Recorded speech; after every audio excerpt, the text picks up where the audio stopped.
Chapter 27. Priya. It was one of the easiest things she had ever done. She prepared all the food, after all. She was the one who made the evening meal, the prathas, the pickles, the little pots of dal or yogurt if any happened to be available.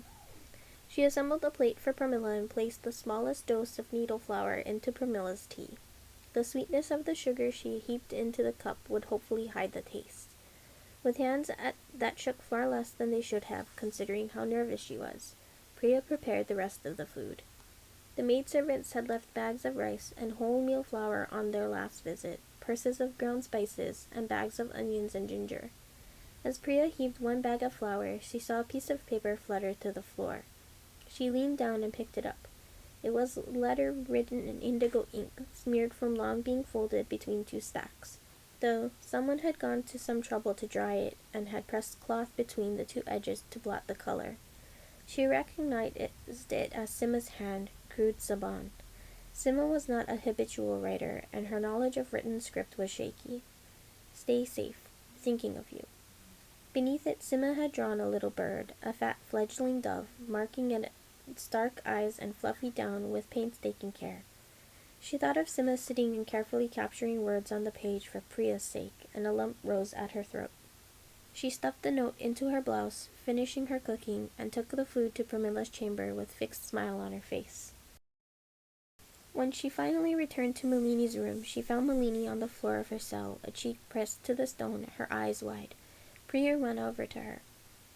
"What happened? Are you well?" "Clearly I am not well," Malini gasped out. "I just fainted." "How?" "My vision went blank," Malini said, "and I felt sick, and now I'm on the floor. That's all I know. Please help me up."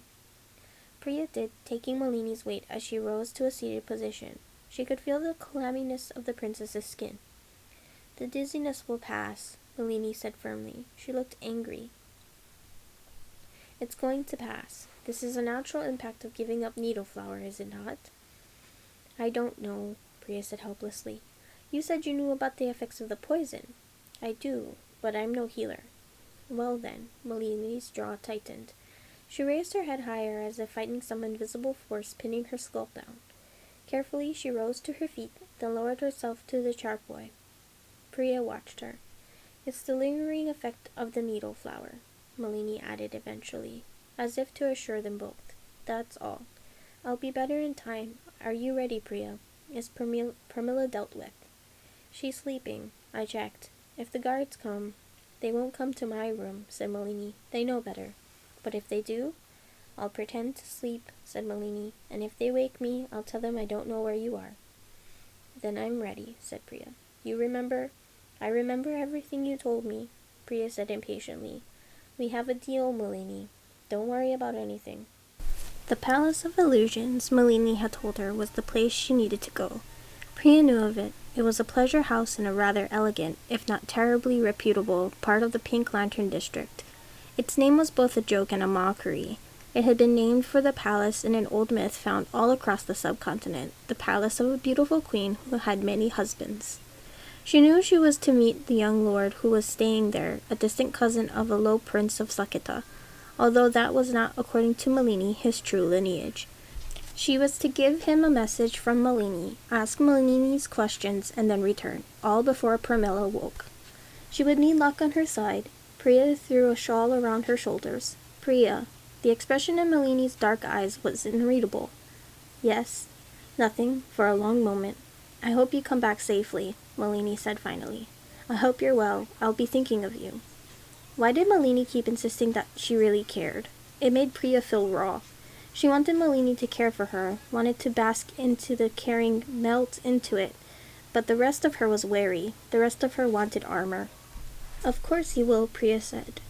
"I'm the only ally you have here. You'd be helpless without me." Malini didn't flinch, but there was something about her stillness that made Priya's own heart twist, just a little, with unwanted guilt. "I'll be back soon," Priya muttered. "Just wait and see." She left the room and walked out onto the Triveni. The darkness beyond was almost complete. The glow of the sickle moon was faint, the lights of the city mere scatterings of gold and black. She closed her eyes. She felt the pull of magic, a river running beneath her skin.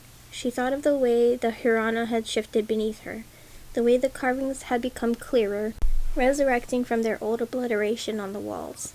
She thought of the way her connection with the Hirana had grown too. She sucked in a fortifying breath and stepped down onto the Hirana's surface. The stone was warm beneath her feet. She could feel new moss against her soles. She took a step down, another.